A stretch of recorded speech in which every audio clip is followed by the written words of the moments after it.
हा सत्संग संत रामपालजी महाराजांचा असून मराठी भाषिक भक्त समाजास सहज समजावे म्हणून हिंदी भाषेतून मराठी भाषेत रूपांतरित करण्यात आलेला आहे.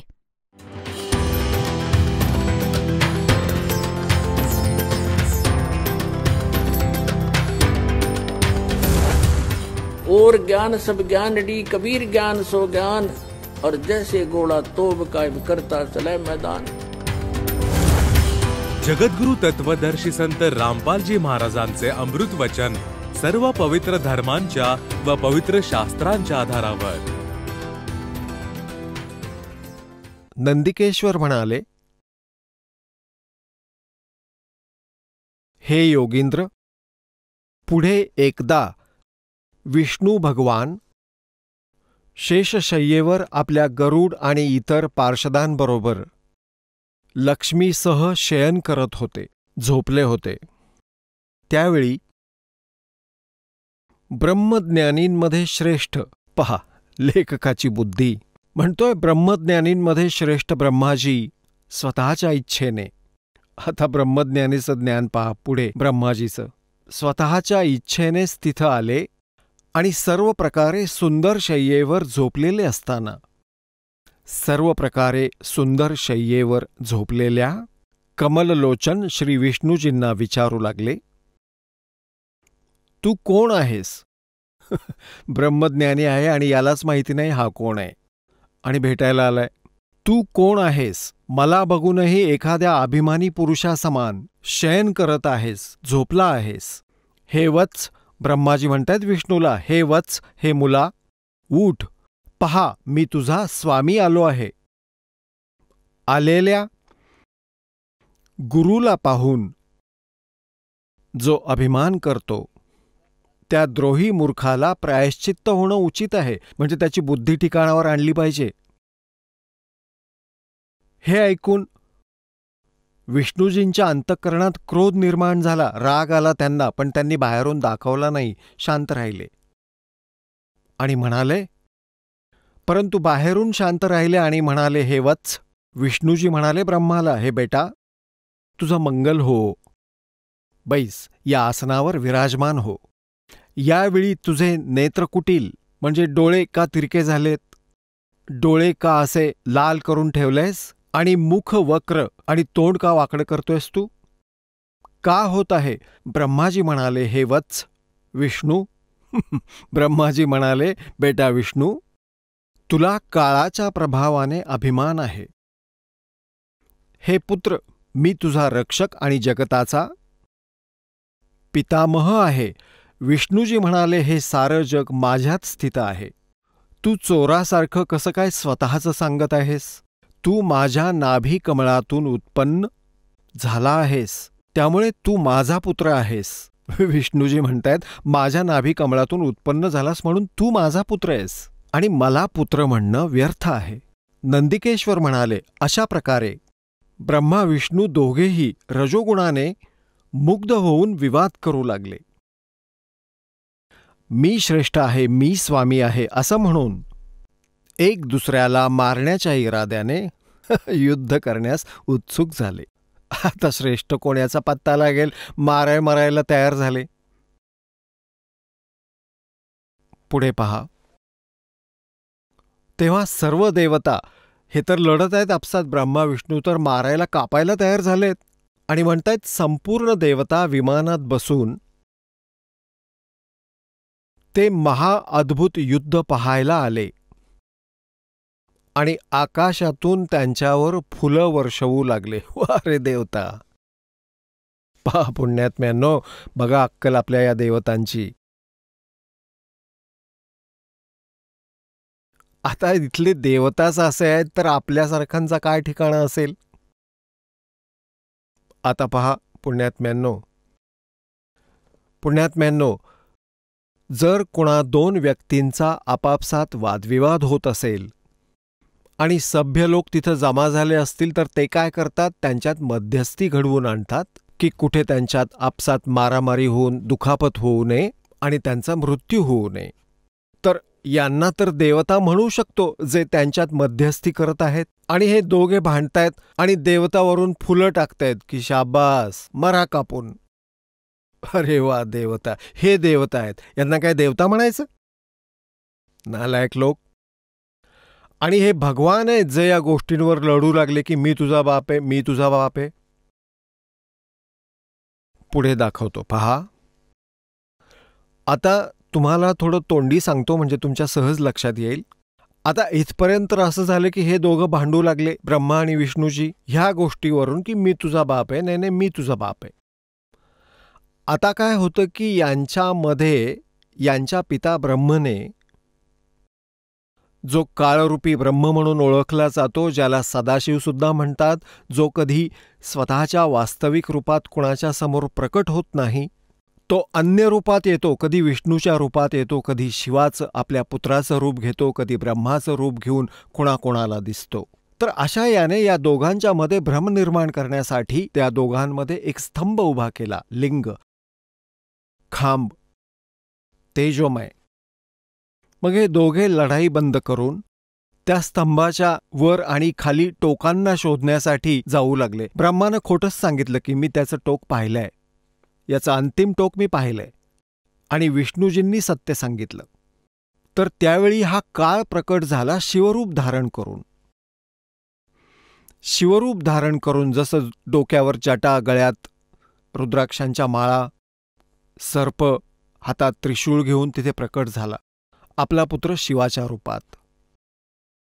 तेव्हा त्याने या दोघांना म्हटलं, तुम्ही दोघांनी स्वतःला भगवान मानलत हे बरोबर नाही केलं. तुम्ही भगवान नाही आहात, तुम्ही ईश नाही आहात. पहा, आता हे समजावतो तुम्हाला. आता हे पान क्रमांक 17 तुम्हाला दाखवतो. विद्वेश्वर संहितेतील शिवपुराण, पान क्रमांक 17 आणि विद्वेश्वर संहिता, अध्याय 9. आता इथे नंदिकेश्वर म्हणाले की अशा प्रकारे की भगवानांनी अशा प्रकारे नम्र झालेल्या ब्रह्मा आणि विष्णू यांच्यावर अनुग्रह करून त्यांच्या युद्धात त्यांचं जे सैन्य आपापसात मारलं गेलं होतं त्या सर्वांना आपल्या शक्तीने जिवंत केलं. त्या दोघांच्या अज्ञानाला आणि वैराला दूर करण्यासाठी, त्या दोघांची अज्ञानता, विष्णू आणि ब्रह्माची अज्ञानता आणि वैराला दूर करण्यासाठी दोघांना म्हटलं, हे ऐका, हे ऐकण्यासारखं आहे. 17व्या पानावर आता हा काळ यांचा पिता सांगत आहे की माझे सकळ आणि निष्कल अशी 2 रूपं आहेत, परंतु दुसरा ईश्वर नाही.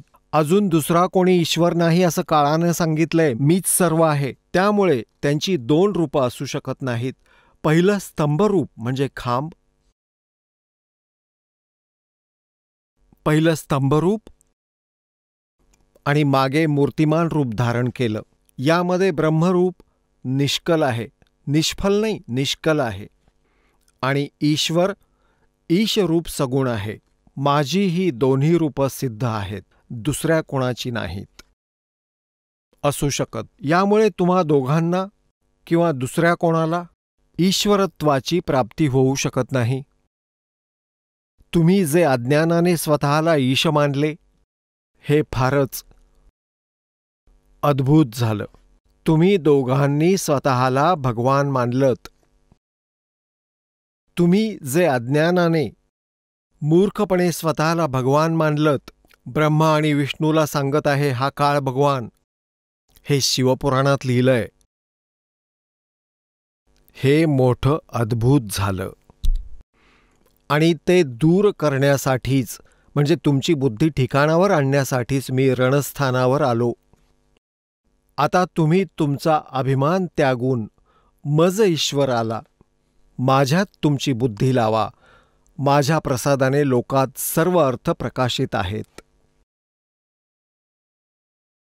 इथे पहा, मीच परब्रह्म आहे. हा काळ मूर्ख बनवतोय यांना. मीच परब्रह्म आहे, माझीच कल अकल रूपे आहेत. ब्रह्म असल्याने मी ईश्वर आहे, ब्रह्म असल्याने मी ईश्वर आहे. अनुग्रह इत्यादी ही माझी कर्तव्य आहेत. सर्वव्यापी असल्याने आणि जगतवर्धक असल्याने मी ब्रह्म आहे. हे ब्रह्मकेशव समत्व आणि व्यापक असल्याने मी आत्मा आहे. मी या सर्वांचा ईश्वर आहे, हे माझे आहे. माझ्याशिवाय कोणा दुसऱ्याचे नाहीत. प्रथम तर ब्रह्मतत्वज्ञानाच्या निमित्ताने निष्कल रूपाचा प्रादुर्भाव झाला आपल्याला दाखवतो. हे 18व्या पानावर 18वं पान आहे, हे 17वं आपण वाचलं. आता ह्या विद्वेश्वर संहिता भाषा टीकायाम 9वा अध्याय संपला. आता हा 10वा इथून सुरू झाला. 10व्या अध्यायात हे काय सांगतायत? हे पुत्रांनो, हे काळ म्हणतोय, हे पुत्रांनो, हे कृत्य तुम्ही, कृत्य म्हणजे काम, नोकरी, स्थिती आणि उत्पत्तीचं काम तप करून प्राप्त केलं आहे. त्यांनी तप करून प्राप्त केलं आहे, ज्याला सृष्टीची उत्पत्ती आणि पालन म्हटलं जातं. ही कामं आहेत तुमची, तर मी प्रसन्न होऊन तुम्हाला दिली आहेत. याच प्रकारे दुसरी 2 कृत्य रुद्र आणि महेशला. आता हे लक्ष देऊन पहा, इथं हे पुराणाचं ज्ञान बोलत आहे. इथे हा ब्रह्मा, विष्णू, महेश आणि या रुद्रांकडून जे 11 रुद्र आहेत ह्यापासूनही भिन्न आहे. तो काळ आहे आणि तोच या 21 ब्रह्मांडांचा स्वामी आहे.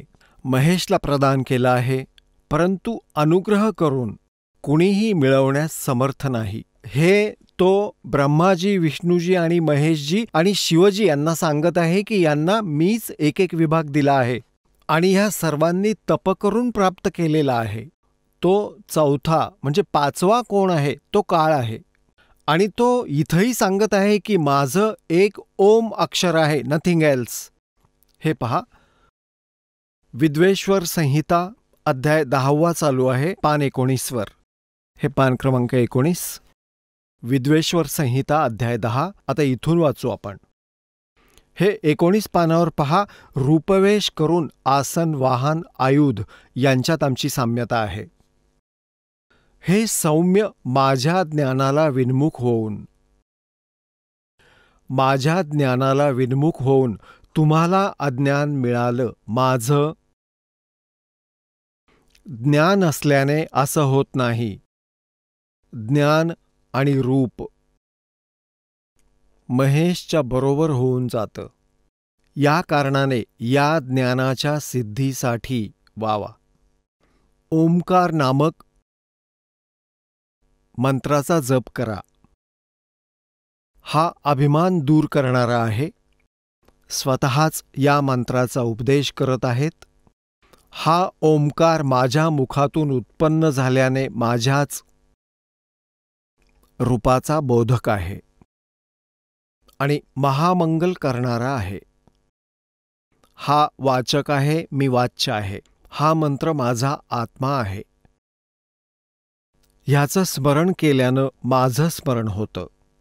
आता ध्यान देऊन पहा, हा ओम हा काळाचा मंत्र आहे आणि ब्रह्मा, विष्णू, महेश काळाचे पुत्र आहेत. हे सिद्ध होत आहे. उत्तरेकडील मुखातून अकार, पश्चिमेकडील मुखातून उकार, दक्षिणेकडील मुखातून मकार, पूर्वेकडील मुखातून बिंदू, मध्यातील मुखातून नाद उत्पन्न झाला आहे. अशा प्रकारे 5 प्रकाराने हा निर्गत झाला आहे. सर्व एकत्र होऊन ओम असं एक अक्षर तयार होतं. गीतेच्या अध्याय क्रमांक 8 मधील श्लोक क्रमांक 13 मध्येही हेच गीता ज्ञानदाता श्रीकृष्णामधून हा काळ बोलत आहे. ओम इति एकाक्षरम ब्रह्मव्याहरण मामनुस्मरण यः प्रयाती त्यजन्देहम स याती परमां गतिम. तर हे सिद्ध झालं की हा जो पुराणाचं ज्ञान देत आहे, शिवपुराणाचं, हा काळ आहे आणि हाच श्रीकृष्णामध्ये प्रवेश करून सांगत आहे आणि ब्रह्मा, विष्णू, महेश याचे पुत्र आहेत. ही सर्व नामे रूपात्मक, वेदभूत, दोन्ही कुल म्हणजे स्त्री पुरुष भेद असल्यानं भौतिक शरीर भेद असणारे आहेत. ते ह्याच मंत्राने व्याप्त आहेत आणि शिवशक्तीचे बोधक आहेत.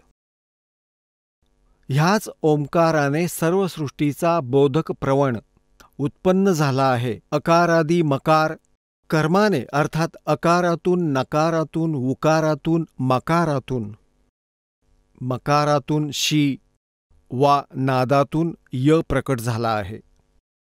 याच पंचाक्षरातून 5 प्रकारे मातृचा, अकारातून हे सगळं काही, लृकारापर्यंत शिरोमंत्र आणि 4 मुखातून श्रीपदा गायत्री मंत्र म्हणजेच ओम नामातूनच सारं. पुढे याचे हे सारे यापासून बनलेले करोडो मंत्र उत्पन्न झाले, पण मूळ मंत्र हाच आहे. ह्या श्रेष्ठ मूळ मंत्रापासूनच सिद्धभोग आणि मोक्षाची सिद्धी होते, इत्यादी इत्यादी. सांगायचं तात्पर्य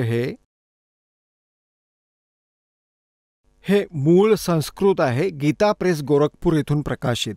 ह्या विद्वेश्वर संहितेचा अनुवाद करतेवेळी गीता प्रेस गोरखपूर येथून प्रकाशित शिवपुराणामध्ये यांनी आपले विचार ठासले आणि तिथं लिहिलं की ओम नमः शिवाय ह्या मंत्राचा जप करा. परंतु मूळ संस्कृतमध्ये, मूळ पाठामध्ये कुठेही असं नाहीये की ओम नमः शिवायचा जप करा. हा लोकवेदातील मंत्र आहे आणि ह्याने फक्त एका ओमचा जप करायला सांगितला आहे की या मूळ मंत्राच्या जपानेच सर्व लाभ होईल. पुढे त्याचे करोडो मंत्र जे तुम्ही बनवलेत ते व्यर्थ आहेत. म्हणूनच तर गीतेच्या अध्याय क्रमांक 8 मधील श्लोक 13 मध्ये म्हटलंय की ओम इति एकाक्षरम ब्रह्मव्याहरन माम अनुस्मरण यः प्रयाती त्यजन्देहम सयाती परमाम गतिम. हे पहा शिवपुराण. हे गीता प्रेस गोरखपूर येथून प्रकाशित आहे. संपादक हनुमान प्रसाद पोद्दार आणि हे प्रकाशक आणि मुद्रक आहेत गीता प्रेस गोरखपूर. ही आहे विद्वेश्वर संहिता. श्री शिवपुराण तेच गीता प्रेस गोरखपूर येथून प्रकाशित. पान क्रमांक 24 हे ब्रह्मा आणि विष्णू यांच्या मधोमध ह्या काळ भगवानाने एक स्तंभ उभा केला. हा पिलार म्हणजे लिंग उभं केलं आणि याचा भेद ते ओळखू शकले नाहीत आणि मग स्वतः प्रकट होऊन हा त्यांना समजावू लागला. हे पृष्ठ क्रमांक 25 24 आपण तो स्तंभ पाहिला. खाली ब्रह्मा आणि विष्णूने विचारलं त्या काळ भगवानला, ब्रह्मला, सदाशिवला, हे प्रभो, सृष्टी आदी 5 कर्तव्यांची लक्षणं कोणती आहेत हे आम्हा दोघांना सांगा. भगवान शिव म्हणाले, म्हणजे तो काळ ब्रह्म बोलला, माझ्या कर्तव्यांना समजणं अतिशय गहन आहे, तथापि मी कृपापूर्वक तुम्हाला त्यांच्याविषयी सांगतो. ब्रह्मा, अच्युत याला म्हणतात, विष्णूला सृष्टी, पालन, संहार, तिरोभाव, अनुग्रह हे 5 माझे जगत संबंधित कार्य आहेत, जी नित्यसिद्ध आहेत. आता 26 पहा, कमाल केली आहे. हे 26 आहे. इथं पहा, पुत्रांनो, तेच वर्णन आहे जे आत्ता तुम्हाला खेमराज श्रीकृष्णदास प्रकाशन यातून वाचून दाखवलं होतं. हे तर तेच आहे जसंच्या तसं. पुत्रांनो, तुम्ही दोघांनी तपश्चर्या करून प्रसन्न झालेल्या मज परमेश्वराकडून सृष्टी आणि स्थिती नामक 2 कृत्य प्राप्त केली आहेत. विष्णू आणि ब्रह्माला सांगत आहे, हा काळ ब्रह्म हे दोन्ही तुला खूप प्रिय आहेत. याच प्रकारे माझे विभूती स्वरूप रुद्र आणि महेश्वर ला हे मे नाहीये. बाकी 2 कृत्य आणि संहार आणि तिरोभाव माझ्याकडून प्राप्त झाले आहेत, परंतु अनुग्रह नावाचं कृत्य दुसरं कोणीही मिळवू शकत नाही. आता इथं पाहूया. वा वा. आता हा जो बोलत आहे तो ब्रह्मा विष्णू महेश यांचा पिता ब्रह्म आहे, काळ आहे. मी पूर्वीच्या काळी आपल्या स्वरूपभूत मंत्राचा उपदेश केला आहे, जो ओंकार रूपाने प्रसिद्ध आहे. तो मंगलकारी मंत्र आहे. सगळ्यात आधी माझ्या मुखातून ओंकार म्हणजे ओम प्रकट झाला, जो माझ्या स्वरूपाचा बोध करून देणारा आहे. ओंकार वाचक आहे, मी वाच्य आहे. हा मंत्र माझंच स्वरूप आहे. दररोज ओंकाराचं निरंतर स्मरण करत राहिल्याने माझंच सदा स्मरण होत असतं. माझ्या उत्तरेकडील मुखातून अकाराचा, पश्चिमेकडील मुखातून उकाराचा म्हणजे अ आणि उ, दक्षिण मुखातून मकाराचा, पूर्ववर्ती मुखातून बिंदूचा आणि मध्यवर्ती मुखातून नाद प्रकट झाला आहे. अशा प्रकारे 5 अवयवयुक्त ओंकाराचा विस्तार झाला आहे आणि ह्या सर्व अवयवातून एकीभूत होऊन प्रणव ओम नामक एक अक्षर तयार झालं. गीतेच्या अध्याय क्रमांक 8 मधील श्लोक क्रमांक 13 मध्ये गीता ज्ञानदाता म्हणजेच हा काळ ब्रह्मा विष्णू महेश यांचा पिता आहे. तो म्हणतो ओम इति एकाक्षरम ब्रह्मव्याहरण मामनुस्मरण यः प्रयाती त्यजन देहम स याती परमाम गतिम. तर हा एक 5 अवयवातून व्यक्त झालेला अ उ म बिंदू मात्रा मिळून एकीभूत होऊन हे ओम ह्या नावाचं एक अक्षर तयार झालं. आणि हा माझा मंत्र आहे. आता ह्यांनी इथे एक चूक केली आहे पहा. यांनी स्पष्ट केलं पहा, अकारातून उत्तरवर्ती मुखातून अकार म्हणजे अ आणि पश्चिम मुखातून उ, अ उ म हे 3 मिळून आणि बिंदू आणि मात्रा मिळून ह्या 5 ह्या सर्व अवयवातून अशा प्रकारे 5 अवयवांनी युक्त ओंकाराचा विस्तार झाला आणि या 5ही मंत्रांपासून एकीभूत होऊन हे एक ओम अक्षर तयार झालं. आणि हा आपल्या अज्ञानाने अनुवाद करता काय सांगत आहे की मकार आदी क्रमातून प्रकाशात आला आहे. तो अकार आदी क्रमातून हा अनुवाद चुकीचा केला आहे. अकार आदी क्रमातून आणि मकार आदी क्रमातून क्रमशः प्रकाशमय आहे. ओम नमः शिवाय हा पंचाक्षरी मंत्र आहे. हे ओम नमः शिवाय हे अनुवादकर्त्याचे स्वतःचे अज्ञान आहे. मूळ पाठात कुठेही हा ओम नमः शिवाय मंत्र नाहीये. फक्त हेच सांगतो की या 5 अक्षरांपासून ह्या सर्व अवयवांपासून एकीभूत होऊन अशा प्रकारे या 5 अवयवांनी युक्त ओंकाराचा विस्तार झाला. ते अकार मकार तर इथूनच सांगतो आहे. ह्या 5 मिळून हे एक अक्षर झालं, नथिंग एल्स. हा ओम नमः शिवाय हा काहीही मंत्र नाहीये, हे चुकीचं आहे. याचा जप करून शास्त्रविरोधी साधना करून आपण आपलं जीवन व्यर्थ करत आहोत. या भ्रमित लोकांमुळे आपण हिंदीत वाचत राहतो, यात हा मंत्र मिळाला आणि तोच रगडला. हे शास्त्रविधी त्यागून केलेलं मनमानी आचरण असल्याने युजलेस आहे हा मंत्र, नाही केला पाहिजे. आता पुण्यात्म्यांनो, तुम्हाला हे कळून चुकेल. तुम्ही शिकलेले आहात, तुमच्या समोर तुम्ही प्रत्यक्ष पाहत आहात की आपण जी साधना करत होता ती गीतेच्या अध्याय क्रमांक 16 मधील श्लोक क्रमांक 23 मध्ये सांगितलं आहे की शास्त्रविधी त्यागून जे मनमानी आचरण करतात त्यांची न गती होते, न कोणती कार्यसिद्धी होते, न ही त्यांना कोणतं सुख प्राप्त होतं. युजलेस. तर हा ओम नमः शिवाय, ओम भगवते वासुदेवाय नमः, अरिहणम नमः, अरिहणम नमः ही बकवास आहे सारी. फक्त एक ओम मंत्र आहे, हा ब्रह्मचा आहे. आणि बाकी जे कमळांना उघडण्याचे आहेत ते वेगळे आहेत, त्यांच्या क्रिया वेगळ्या आहेत. जे आपल्या कमळातून ऋणमुक्त करतील ते मंत्र हे यातीलच आहेत. आता हे मूळ संस्कृत आपण पाहिलं. खेमराज श्रीकृष्णदास प्रकाशन मुंबईमधून आपल्याला मूळ संस्कृत पण दाखवतो. त्यात कुठेही असं लिहिलेलं नाहीये की ज्यात ओम नमः शिवाय जपाचा संकेत असेल. हे पहा, हे तेच पुस्तक आहे, श्री शिवपुराण, जे आपल्याला आधी दाखवत होतो. यात सारं संस्कृतही बरोबर दिलं आहे. विद्वेश्वर संहिता भाग 1 अध्याय 10 आपण वाचत आहोत 19व्या पानावर. ह्या कारणाने ज्ञानाच्या सिद्धीच्या निमित्ताने ओंकार नामक मंत्राचा जप करा. या ओंकार नावाच्या मंत्राचं पुढं विश्लेषण सांगितलं आहे की हा वाचक आहे आणि सोयीनीज उपदेश करत आहे. हा ओंकार माझ्या मुखातून उत्पन्न झालेला असल्याने माझ्याच रूपाचा बोधक आहे आणि महामंगल करणारा आहे. हा वाचक आहे, मी वाच्य आहे. हा मंत्र माझा आत्मा आहे. याच्या स्मरणाने माझं स्मरण होतं. यात स्पष्ट लिहिलं आहे की उत्तरेकडील मुखातून अकार अ, पश्चिमेकडील मुखातून उकार म्हणजे उ आणि दक्षिणेकडील मुखातून मकार म्हणजे म, पूर्वेकडील मुखातून बिंदू आणि मध्यातील मुखातून नाद उत्पन्न झाला आहे. अशा प्रकारे या 5 प्रकारांनी तो निर्गत झाला आहे आणि ते सारे एक होऊन ओम असं एक अक्षर बनतं. इथे कुठेही दुसरीकडे नाहीये ओम नमः शिवाय. हे मूळ संस्कृत पहा. हा 19वा आहे. एकीभूत होऊन ओम इति एकाक्षरम भवत. कुठेही इथे ओम नमः शिवाय तुम्हाला सापडणार नाही. देवनागरी लिपी तुम्ही छान वाचू शकता.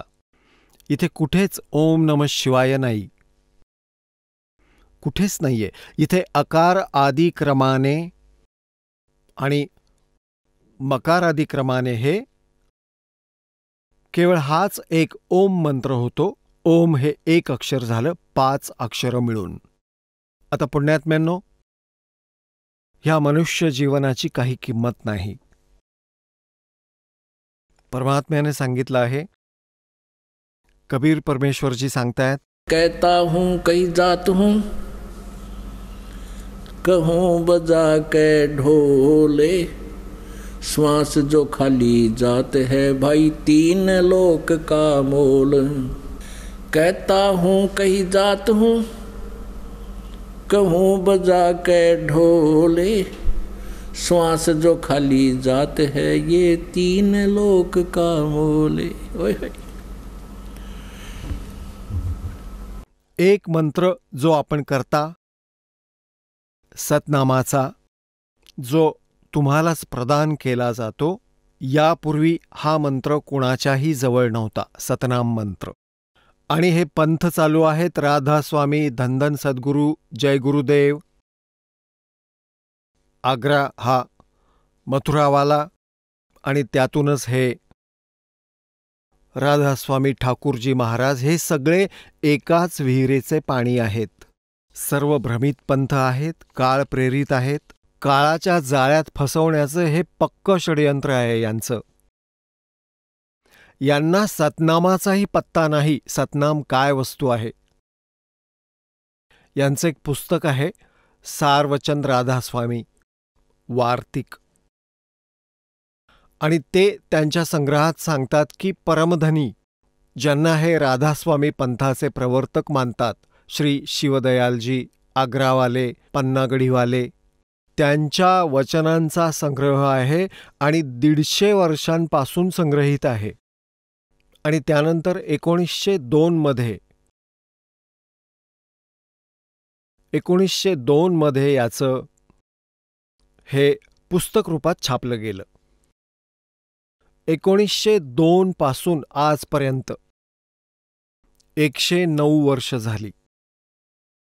आणि त्या अज्ञानाला ही भोळी आत्मा रटत आली आहे. त्यामध्ये लिहिलं आहे, एके ठिकाणी लिहिलं आहे की सतनाम 5वा मजला आहे, 5वा मजला सतनाम. आणि मग म्हणतायत की सतनामाला सतलोकही म्हणतात, सतनामाला सत्पुरुष सुद्धा म्हणतात, आणि सतनामाला सारनाम पण म्हणतात. सतनामाला सतलोकही म्हणतात, सत्पुरुषही म्हणतात, आणि सतनामाला सतनामही म्हणतात.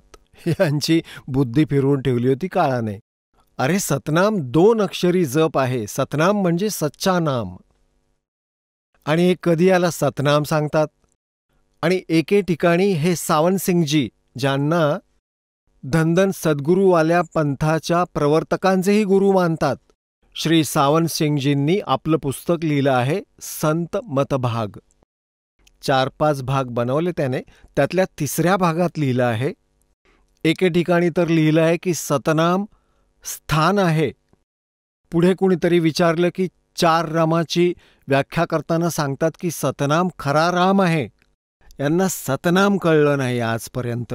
म्हणतात झूठा ज्ञान और ध्यान कहाँ लाओ, ये बाद बिदा चतुराई. जेव्हा तुमचं ज्ञानच शून्य आहे, एखादी थिअरी लिहितो मुलगा, स्टुडंट, त्या लिहिलेल्या थिअरीवर, त्या सिद्धांतावर आधारित तो प्रॅक्टिकल करतो, तेव्हा सफल होतो. ज्याची थिअरीच चुकीची आहे तर प्रॅक्टिकल कसं काय बरोबर होऊ शकतं त्याचं. तर जे हे संतांच्या रूपात बसलेल्या शिवदयालजींनी आपल्या जीवनात जे काही सोसलं भोगलं, त्यांचा अनुभव आहे हा सारनाम राधास्वामी वार्तिक. आणि त्यात त्यांनी हे ज्ञान देऊन ठेवलं आहे. तर ध्यान कुठे लावून बसतात 2.5 तास, सकाळी 2.5 तास, संध्याकाळी. तुमचं ज्ञानच चुकीचं आहे, थिअरीच चुकीची आहे. तर इथे परमात्मा सांगतात की हे सतनाम आहे 2 अक्षरांचं, ज्यात एक ओम अक्षर आहे. आणि जसं ओम तत्सतमध्ये 3 मंत्र सांगितले, त्यातील एक तत् मंत्र सांकेतिक आहे. हा दास तुम्हाला सांगेल, दुसरं कोणीही सांगू शकणार नाही, अधिकारीही नाहीयेत. आणि ह्या दासाच्या आधी याचा कोणाला पत्ताही नव्हता. परंतु परमात्मा कबीरजींनी 600 वर्षांपूर्वी आपल्या वाणीमध्ये हे लिहिलं होतं, आणि त्याला आत्ता डिस्क्लोज करायचं होतं, तोपर्यंत गुप्त ठेवायचं होतं. हा परमात्म्याचा आदेश होता.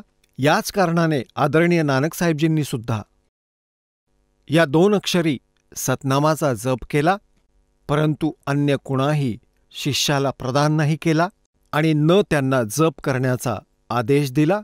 जसं समुद्राची साखी, जशी गुरुनानक देवजींची साखी आहे जन्मसाखी, त्यात समुद्राची साखी आहे. त्यात मर्दाना आणि बाला दोघे गुरुदेवांना प्रार्थना करतात की आम्हाला श्रीलंका दाखवण्याची कृपा करा. तर ते म्हणाले की चला, समुद्रावरून चालत गेले जसे जमिनीवरून चालतात, आणि त्यांना म्हणाले की तुम्ही वाहेगुरु वाहेगुरु जपत राहा. आता मर्दाना आणि बाला तर वाहेगुरु जप करत होते आणि नानकजी हा 2 मंत्रांचा जप करत होते, सतनाम जपत होते तोंडाने, मौखिक. त्या दिवशी मर्दानानेही त्याच सतनामाचा जप सुरू केला. तो बुडू लागला समुद्रात. तेव्हा गुरुजी म्हणाले की मर्दाना, तू तोच जप कर जो मी तुला सांगितला आहे, माझी नक्कल करू नकोस, मी करतो तो जप करू नकोस. तेव्हा त्याने तोच जप केला, तो 2 अक्षरी जप बंद केला. आता पुण्यात्म्यांनो, यावरूनही हीच गोष्ट सिद्ध होते की सुनियोजित पद्धतीने परमात्म्याने इथपर्यंत आणले आहे हे रहस्य. परमेश्वर कबीरजींनी सांगितलं होतं धरमदासजींना, धरमदास तो हे लाख दुहाई, ये सार नाम कहीं बाहर ना जाई. हा असली मंत्र कुठे बाहेर जाऊ देऊ नकोस. आणि ह्या मूळ ज्ञानाला सुद्धा, यथार्थ ज्ञानालाही अजूनपर्यंत लपवून ठेवायचं आहे. कलियुगातील यावेळी त्याला उघड करायचं होतं. यावरून हे सिद्ध होतं की हा मंत्र अजूनपर्यंत कोणापाशीही नव्हता. गुरु नानक देवजींना अवश्य माहिती होता, परंतु ह्यांनी पुढे परमात्म्याच्या आदेशाने कोणालाही शीख समाजाला दिला नाही. कारण की आता जर हा मंत्र पहिल्यापासून उघड झाला असता तर हे नकली काळाचे दूत राधास्वामी सांगू शकले असते की या 2 अक्षरी मंत्राचा जप करा. मग हा दास तुम्हाला काय सांगू शकत होता? आणि ते नाम त्यांनी दिलंही असतं तरी ते अधिकारी नव्हते आणि तरीही काळाच्या जाळ्यात तुम्हाला अडकवलं असतंच. तर अशा प्रकारे परमात्म्याने तुमच्यावर मेहर केली आहे आणि या परमेश्वराच्या या सतनामाच्या जपाने तुमची पापं नष्ट होतील, तुमचे शाप नष्ट होतील. तुमच्यावर जो काही 3 तापांचा, भूत प्रेत पितर, जी काही आपत्ती संकट आली आहेत ती सर्व नष्ट होतील. काय सांगतायत? जब ही सतनाम हृदय धरो भयो पाप को नाशे, जैसे चिंगारी अग्नि की भाई पड़े पुराणे गाशे. कबीर परमात्मा म्हणत आहेत आपल्या सच्चिदानंद घनब्रह्मच्या वाणीमध्ये, कबीर वाणीमध्ये. त्या तत्वज्ञानात सांगत आहेत की जब ही सतनाम हृदय धरो. हृदय धरण्याचा अर्थ इथे असा आहे की जसंही आपल्याला हे नाम मिळालं आणि तुम्ही निर्मळ मनाने याचा जप सुरू केला, नियमित राहिलात आणि मनामध्ये कसल्याही प्रकारचे विक्षेप उत्पन्न झाले नाहीत गुरु, परमात्मा आणि मंत्राविषयी, तेव्हाच तो तुमच्या हृदयात धरला जाईल. त्यानंतर तुम्ही जेव्हा कधी त्याचं स्मरण कराल निर्मळ मनाने आणि बिलकुल निशंक होऊन, निसंशय होऊन, मग पहा यानं काय कमाल होईल ते की जब ही सतनाम हृदय धरो भयो पाप को नाश और मानो चिंगारी अग्नि की पडो पुराने घास. 1000 क्विंटल किंवा 1000 टन सुकं गवत कुठे जर पडलेलं असेल आणि त्याला कुठे टाकावं म्हटलं तर ते धरताही येत नाही आणि उचलताही येत नाही. 1 माचीसची काडी जाळून ठिणगी टाकली त्यात तर सगळं जळून राख बनवून टाकेल आणि जोराचा वारा आला की सगळी राख इकडे तिकडे उडवून सगळं साफ करून टाकेल. तर इथे परमात्मा सांगत आहेत, जब ही सतनाम हृदय धरो भयो पाप को नाशे, जैसे चिंगारी अग्नि की भाई पड़े पुराने घासे. जैसे सूरज के आगे बदरा ऐसे कर्म छयारे, प्रेम की पवन करे चत मंजन फिर झलके तेज नयारे. जैसे सूरज के आगे बादल ऐसे कर्म छयारे. जसे सूर्याच्या समोर काळे काळे मोठे ढग येतात, त्याचा प्रकाश मंदावतो, तसेच तुमच्या आत्मा आणि परमात्म्याच्या मध्ये आपल्या पापकर्माचे ढग आले आहेत. काय सांगितलंय की जैसे सूरज के आगे बदरा, ऐसे कर्म छयारे, प्रेम की पवन कर चतुमंजन, फिर झलक तेज नयारे. आता पुण्यात्म्यांनो, आपण उपदेशही घेतलात. आता जप सुरू करा निर्मळ मनाने, मर्यादेत राहून. काही दिवसांनंतर काय होईल की या मंत्राने तुमचे असंख्य जन्मांची पापे जी संचित आहेत, संचित असलेलीही आणि वर्तमानात करत आहात तीही समाप्त होतील. कारण दररोज आपण जप करतो. जसे साबण लावतो, कपडा साफ होतो, दररोज मळतो पण आणि साफही होतो. आणि आधीचे जे मळलेले कपडे ठेवलेले होते ते पण साफ होतील. साबण मिळाला, तेल मिळालं, सगळी व्यवस्था झाली आपली. तर आधीचे संचित आणि प्रारब्ध आणि क्रियमान ह्या तिन्ही कर्मांचा या सतनामाच्या जपाने नाश होईल. कसा होईल? की जेव्हा तुमची पापं थोडी कमी होतील, तुम्ही करत राहाल. जसं तुम्ही पाहिलंच असेल, जसं एक मोटर मेकॅनिक असतो, त्यांचे कपडे इतके मळलेले असतात की समजत नाही हे कुठल्या रंगाचे होते. आणि जर मग कोणी तो साफ करू लागला तर 2-4 वेळा साबण लावल्याने थोडा थोडा मैल जाऊन कपडा दिसू लागेल की तो आता कपडा आहे. आणि मग त्याला परत परत धुतलं, साफ केलं तर हळूहळू, साबणानं झालं नाही तर पेट्रोलने ड्रायक्लीन करू, तेव्हा तो कपडा साफ होईल. तर असंच पुण्यात्म्यांनो, आपण म्हणतात योगन योगन की वासना हुई इकट्ठी आने, निर्मल कैसे होवेगा तेरे सतगुरु लगे ना काने. युगायुगांची वासना, युगायुगांचे इतके पापकर्म हो गए इकट्ठे आण. आणि स्वच्छ कसं होईल जर तुला कोणी संत, तत्वदर्शी संत तुला भेटला नाही. वो सद्गुरु लगे नहीं कान, म्हणजे त्यांची वचनं ऐकायला मिळाली नाहीत. आणि जेव्हा तुमच्या हृदयात, मग काही दिवसात काय होईल तर तुमच्या हृदयात पवित्र प्रेम उत्पन्न होईल भगवंताच्या प्रती.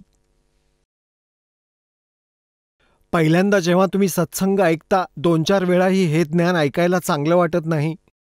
हळूहळू तुम्हालाच मग इतका आनंद यायला लागतो की जसं मलेरियाच्या तापात, ज्वरात माणसाला, व्यक्तीला खाणंही कडू लागतं, सफरचंद संत्रही कडू लागतं. गोळी खाल्ल्याने म्हणजे कडू गोळीच खावी लागते. का तर त्याला रोटीही खावीशी वाटत नाही, ती पण कडू लागतीये. त्या कडूला गोड बनवण्यासाठी कडू गोळीच खावी लागते, कुणीन खावी लागते, इच्छा नसतानाही खावी लागते. तर अशा या ज्ञानाला आणि मग मंत्र मिळाल्यामुळे, स्मरण केल्यामुळे, विशेष जप केल्याने तुम्हाला इच्छा नसतानाही कुणींसारखे खावेच लागेल, करावेच लागेल.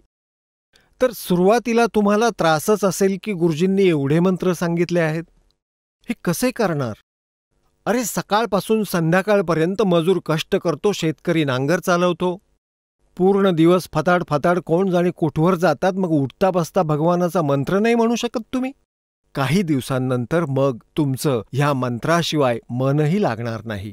तर जसं कुणाला ताप आलाय, ज्वर आलाय, तेव्हा सुरुवातीला त्याला रोटीही चांगली लागत नाही. कुणीन खाल्ल्याने, कडू कुणीनच खाल्ल्याने, इच्छा नसतानाही खाल्ल्याने, मग काही दिवसांनंतर त्याचा ज्वर ठीक होऊन जाईल. मग तीच गोड वस्तू तुम्हाला आधी कडू लागत होती भोजनात, आता स्वादिष्ट वाटू लागेल. आता जसं परमात्मा सांगतात, कबीर पिछले पाप से हरी चर्चा ना भावे, के उंगे के ऊट चले ना और बात चलावे. तुलसी पिछले पाप से हरी चर्चा ना भावे, जैसे ज्वर के बेग से भूक बिदा हो जाए. तर असा आत्म्यावर पापकर्मांचा ज्वर झाला आहे. आणि या ज्वराचा नाश करण्यासाठी ही कडू गोळी, हे सत्संग वचन जे आजपर्यंत तुम्ही ऐकलं नाहीत, एकदा तरी दचकतो माणूस या ज्ञानाला ऐकून. एकदा तरी सहन करा जिभेवर कुणीन ठेवून की ब्रह्मा विष्णू महेश यांच्याही पेक्षा श्रेष्ठ अजून कोणी शक्ती आहे. परंतु ह्या कुणीनला तुम्ही खायला हवं. ह्या तत्वज्ञानाला तुम्ही ऐकत राहिलं पाहिजे. मग काय होईल काही दिवसांनंतर? हा मंत्र तुम्हाला दिला जातो तर काही दिवस तरी भक्त येतात, तक्रार प्रार्थना करतात की सतनाम चालत नाही, जास्त केलं जात नाही, काही दिवस तुम्ही हे चालू ठेवा, धक्के मारून मारून, मग आपोआप चालू लागेल. तुम्हाला खूप आनंद मिळेल. मग तुमच्या डोळ्यात अश्रू येणं सुरू होईल भगवानाची जरासुद्धा चर्चा सुरू झाली तर काय सांगतायत?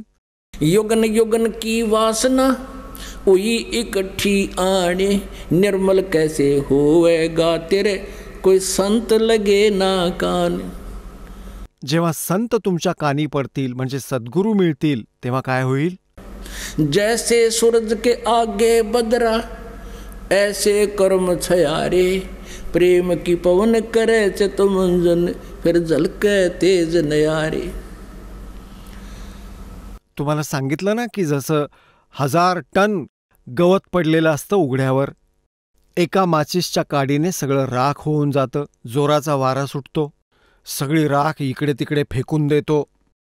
तर काय सांगतात की असंख्य जन्मांची वासना तुझ्या पापकर्मांना परमसंताकडून प्राप्त झालेल्या त्या सतनामाच्या मंत्राने स्वाहा करून टाकेल.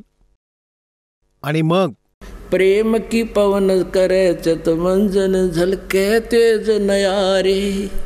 मग डोळ्यात त्या भगवंताप्रती प्रेम जाग होईल, डोळ्यातून अश्रू वाहू लागतील, प्रेमाची हवा सुरू होईल. या ढगांना, जे मध्ये ढग साचले आहेत कर्मांचे, त्यांना फेकून देईल, इकडे तिकडे करून टाकेल.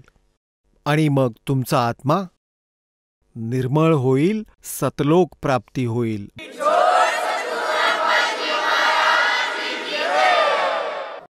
परमपिता परमात्मा पूर्ण ब्रह्म, साऱ्या सृष्टीचे रचनाकार कबीर देवजी, कबीर साहेबजी, हे आपणा साऱ्या आत्म्यांचे पिता आहेत. हे सर्व कुळांचे मालक आहेत. अनंत कोटी ब्रह्मांडांचे निर्माणकर्ता आहेत. आपण तत्वज्ञानाच्या अभावाने परमात्म्याच्या परिभाषेशी परिचित होऊ शकलो नाही.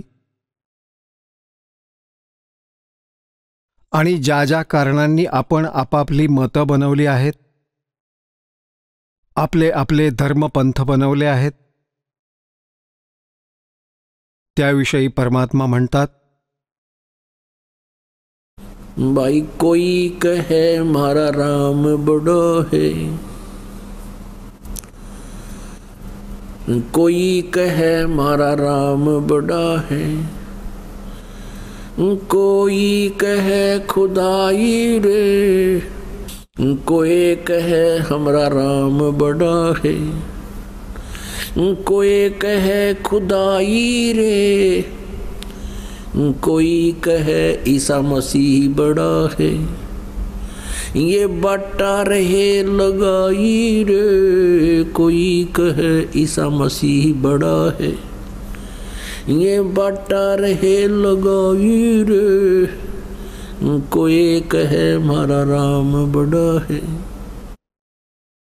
तत्वज्ञानाच्या अभावाने आपण आपल्या आपल्या इष्ट देवाला सुप्रीम मानत आहोत. कारण आपण आपल्याच सद्ग्रंथांशी परिचित नाही आहोत. ना तर हिंदू धर्माचे श्रद्धाळू आपल्या पवित्र सद्ग्रंथ शास्त्रांसारख्या पवित्र वेदांशी, पवित्र श्रीमद भगवत गीतेशी आणि पवित्र पुराणांशी परिचित नाहीत. याच प्रकारे मुसलमान धर्माचे पुण्यकर्मी प्राणी परमात्म्याला न ओळखल्याने पवित्र कुराण शरीफमध्ये लिहिलेले ज्ञानाला न समजता आपल्याच सद्ग्रंथांपासून वंचित आहेत. असेच पवित्र बायबलमध्ये परमात्म्याचं जे विधान लिहिलं आहे, परमात्म्याचा जो महिमा वर्णिला आहे, त्यापासून पवित्र ईसाई धर्मातील पुण्यात्मे अपरिचित आहेत. आणि ह्याच प्रकारे पवित्र गुरुग्रंथ साहेबमध्ये जी परमात्म्याविषयी यथार्थ माहिती आहे, त्यापासून शीख धर्माचे पुण्यात्मा अपरिचित आहेत. याच कारणाने आपण विभाजित झालो. कोणी हिंदू बनला, कोणी मुसलमान बनला, कोणी शीख बनला, कोणी ईसाई बनला. आपण कशासाठी विभाजित झालो? परमात्म्याला प्राप्त करण्यासाठी, आत्मकल्याण करण्यासाठी. जसे पवित्र हिंदू धर्माच्या साधनेने वंचित राहून पवित्र सद्ग्रंथांचं ज्ञान नसल्याने मग विचार केला की एखाद वेळेस ईसाई धर्मातून काही मिळेल. खूपशा पुण्यकर्मी प्राण्यांनी ईसाई धर्माचाही स्वीकार केला आहे. ईसाई धर्मातूनही काही मिळालं नाही तर मुसलमान धर्मसुद्धा आपलासा केला. मुसलमान धर्मातूनही संतुष्टी मिळाली नाही तर शीख धर्मसुद्धा आपलासा केला. आपण असेच विभाजित होत गेलो. आपण राहिलो मात्र जिथल्या तिथेच जिथून सुरुवात केली होती. कारण काय होतं तर आपण आपल्याच सद्ग्रंथांना समजू शकलो नाही. उदाहरण देण्यासाठी एक एक्झाम्पल आपल्याला सांगतो, प्रत्यक्ष प्रमाण देतो. आज सत्संगामध्ये सकाळी तुम्ही ऐकत होता की परमात्म्याला कोणी निराकार सांगतो,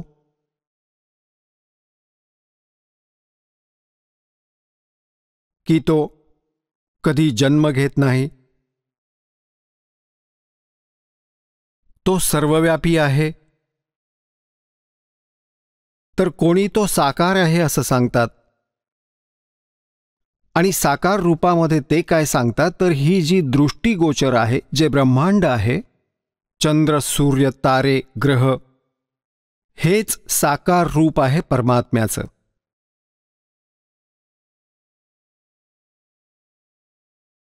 आणि ह्याच कारणाने आपण आजपर्यंत हाच सिद्धांत बनवून आपली साधना करत आलो. आपण साकार मूर्ती ठेवत होतो, भगवान विष्णूजींची पूजा करत होतो. तरीही कुणी विचारित असे की तुम्हाला तो दिसतो का? काय तुम्ही साधना करता? तुम्ही भगवंताला पाहिलं आहे? कसा आहे परमात्मा? तर आपण सांगत होतो की तो तर निराकार आहे, दिसतोय थोडाच. परमात्म्याचा केवळ प्रकाश पाहिला जाऊ शकतो, जसं आपल्या ऐकीव ज्ञानातून लोकवेद आला होता. आता पुण्यात्म्यांनो, समोर आपण विष्णूजींना भगवान मानत होतो आणि तरी आपण भगवंताला निराकार सुद्धा म्हणत होतो. तर ते आपलं लहान मुलांचं ज्ञान होतं. आणि हीच स्थिती प्रत्येक धर्माच्या व्यक्तीची आहे.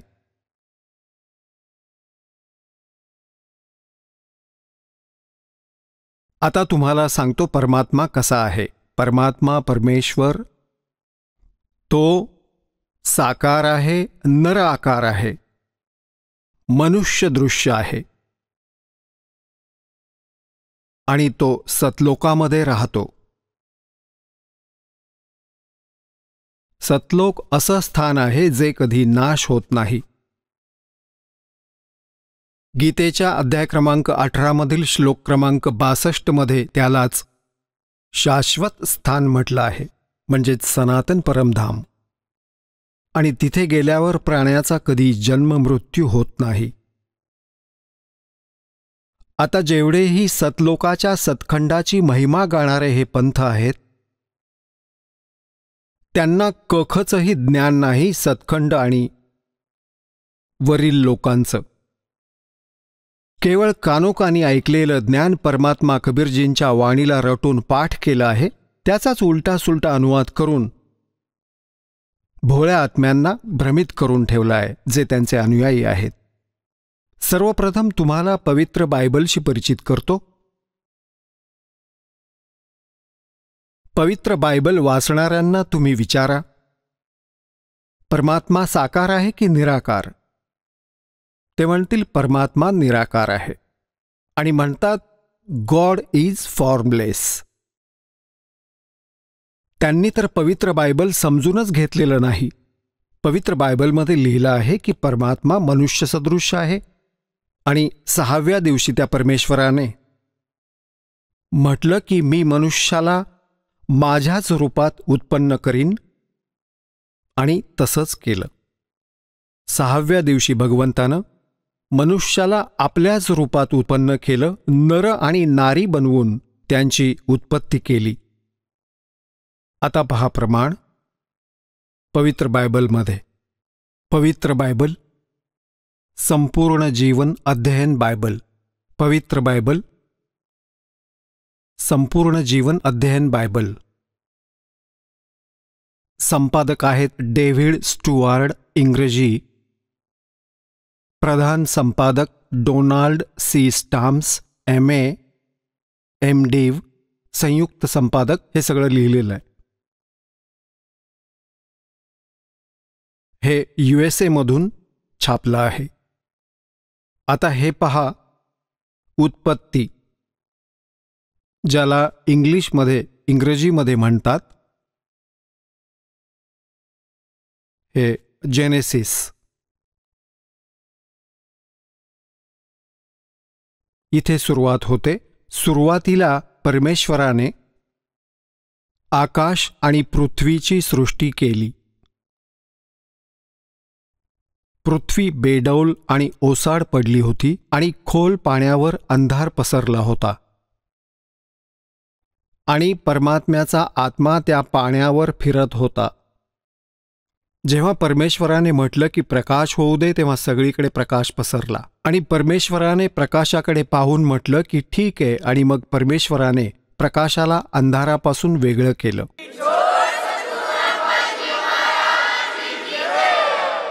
चला आता आपण त्या श्रद्धाळूंचे अनुभव जाणून घेऊया ज्यांनी जगद्गुरू तत्वदर्शी संत रामपालजी महाराज यांच्याकडून दीक्षा प्राप्त केलेली आहे, तसेच त्यांच्याद्वारे सांगितलेल्या भक्ती मार्गावर चालत आहेत. नमस्कार. नमस्कार सर. आपलं नाव? नीलम कृष्णा गोरेगावकर. आपण कुठून आलात? तालुका मानगाव, जिल्हा रायगड, महाराष्ट्र. आपला व्यवसाय काय आहे? गृहिणी आहे. संत रामपालजी महाराजांची गुरुदीक्षा आपण कधी घेतली? संत रामपालजी महाराजांची गुरुदीक्षा 22 जुलै 2018 घेतली. संत रामपालजी महाराजांची गुरुदीक्षा घेण्या अगोदर आपण व आपला परिवार कोणती भक्ती साधना करत होतात? संत रामपालजी महाराजांची नामदीक्षा घेण्या अगोदर जशी महाराष्ट्रात पारंपरिक पद्धतीने केली जाते, मंदिरात जाणे, नारळ वगैरे फोडणे, फुलं वगैरे अगरबत्ती वाहणे, जसं गणेशोत्सवाला का गणपती आणणे घरात, 5 दिवस त्यांची पूजा करणे, नवरात्र आलं का 9 दिवस उपवास करणे, तीर्थस्थळावर जाणे, अशी जी पारंपरिक पद्धतीने जी सगळी घरातली भक्ती करत होती त्याप्रमाणे आम्ही भक्ती करत होतो. जसं तुम्ही सांगत आहात की महाराष्ट्रामध्ये जी प्रचलित पारंपरिक भक्ती साधना आहे, देवी देवतांची पूजा करणे, मंदिरात जाणे, व्रतवैकल्य करणे, या भक्ती साधना आपण करत होतात. तर मग संत रामपालजी महाराजांचा मार्ग आपण का स्वीकारला आणि त्यांच्याबद्दल माहिती आपल्याला कशी मिळाली? ही सगळी भक्ती करताना आम्हाला असा लाभ कुठला झालेलाच नाही. घरात नुसते भांडण वगैरे व्हायचे, नुसतं द्वेष असायचा, चिडचिड व्हायची घरामध्ये. तर असं करताना संत रामपालजी महाराजांचे साधना चॅनलवरती सत्संग ऐकलं. त्याच्यामध्ये ज्ञानगंगा पुस्तकाचा उल्लेख झालेला होता. माझे मिस्टर बँकेमध्ये कामाला असताना त्यांना तिथे भगतजी जे होते त्यांनी पुस्तक दिलेलं ज्ञानगंगा म्हणून. ते पुस्तक ते घरी घेऊन आले. ते पुस्तक आम्ही वाचलं. त्याच्यामध्ये जी भक्ती आहे, संत रामपालजी महाराजांनी जी भक्ती लिहिलेली आहे शास्त्रानुसार, ती जेव्हा कळली तेव्हा अंगावर शहारे आले का आपण जी भक्ती करतो ही चुकीची आहे. आपल्याला अशी शास्त्रानुकूल भक्ती केली पाहिजे. आपल्याला हे सत्संग, संत रामपालजी महाराजांचे सत्संग ऐकले पाहिजेत. ह्यांनी जे पुस्तकात दिलेलं आहे त्यानुसार आपल्याला भक्ती करणे जरुरी आहे. त्यानुसार आज ज्ञानगंगा पुस्तक वाचल्यावरती आम्ही घरात असंच माझ्या मिस्टरांना बोललो का हे सत्संग गुरुजींचे कुठे चालतात, आम्हाला सत्संग ऐकायचे आहेत. म्हणून आम्ही ठाण्यामध्ये 22 जुलैला सत्संग ऐकण्यासाठी म्हणून गेलो. तर तिथे परमात्मांनी दया केली, आम्हाला शरणामध्ये घेतले. जसं तुम्ही सांगत आहात की संत रामपालजी महाराजांचं ज्ञान हे तुम्हाला सर्वप्रथम पुस्तकाच्या माध्यमातून कळालं आणि संत रामपालजी महाराजांनी प्रकाशित जे पुस्तक आहे ज्ञानगंगा हे तुम्ही वाचलं, त्याचप्रमाणे त्यांचं सत्संग ऐकलं. तर संत रामपालजी महाराजांचं जे ज्ञान आहे ते असं काय आहे की ज्या ज्ञानाकडे आपण आकर्षित झालात आणि आपण तुरंतच त्यांच्या भक्तिमार्गात आलात? संत रामपालजी महाराजांनी ज्ञानगंगा पुस्तकामध्ये शास्त्रानुसार भक्ती सांगितलेली आहे. जे वेद वगैरे ह्याच्यावरती अनुकूल आहे. शास्त्रानुसार भक्ती कशी केली जाते ह्याचा उल्लेख झालेला आहे त्या पुस्तकामध्ये.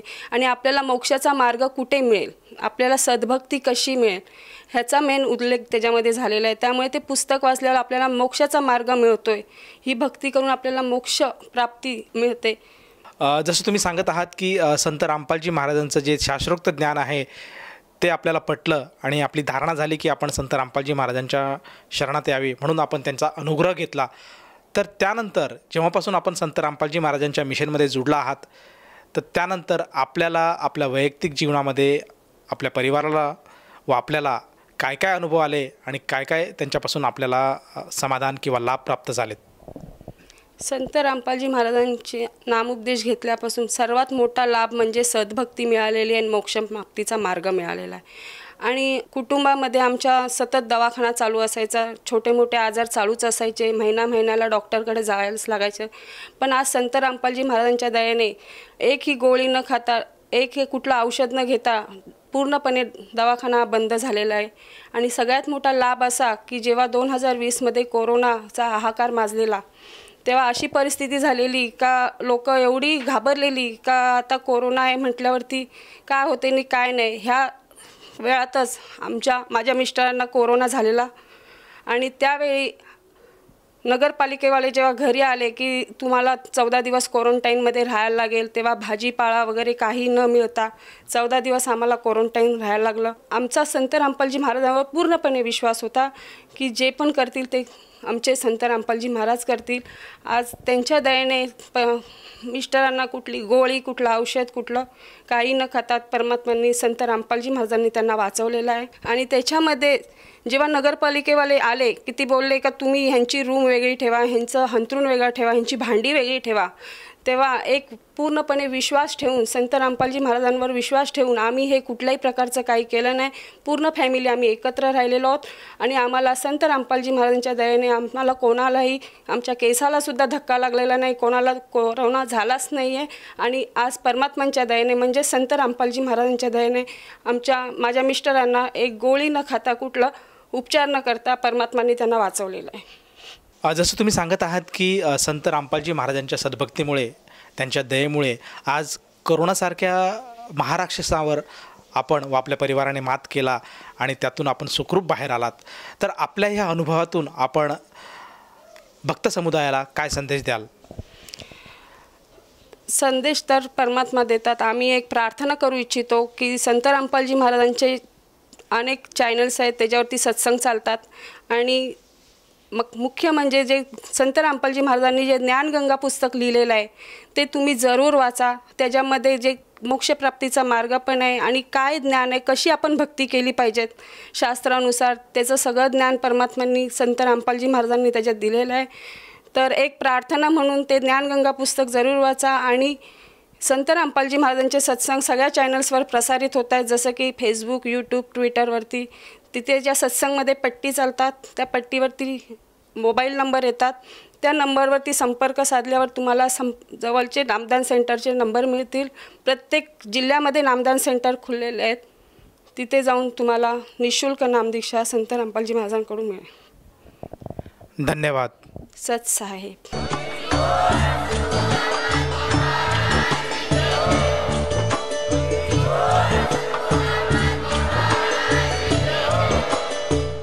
आपण ऐकत होता जगद्गुरु तत्वदर्शी संत रामपालजी महाराज यांचे मंगल प्रवचन, ज्यांच्या शुभ आशीर्वादाने संपूर्ण विश्वामध्ये 500 पेक्षा जास्त नामदीक्षा केंद्र आहेत, जिथे निशुल्क नामदीक्षा दिली जाते.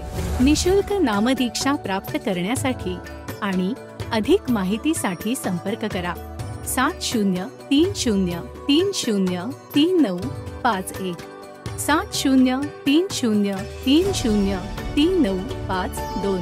अद्वितीय आध्यात्मिक ज्ञान वाचण्यासाठी, पाहण्यासाठी आणि ऐकण्यासाठी संत रामपालजी महाराज ॲप अवश्य डाउनलोड करा किंवा आमची वेबसाईट www.jagadgururampalji.org वर विजिट करा.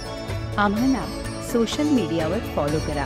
सर्व पवित्र धर्मांच्या पवित्र शास्त्रांवर आधारित प्रमाणित अनमोल पुस्तक ज्ञानगंगा किंवा जगण्याचा मार्ग यापैकी कोणतेही एक पुस्तक निशुल्क मागवण्यासाठी आपण आम्हाला आपले पूर्ण नाव, पूर्ण पत्ता, पिनकोड आणि फोन नंबरसह लिहून 7030303951 किंवा 7030303952 या नंबरवर SMS करू शकता किंवा 7030303950 या नंबरवर व्हॉट्सअप देखील करू शकता.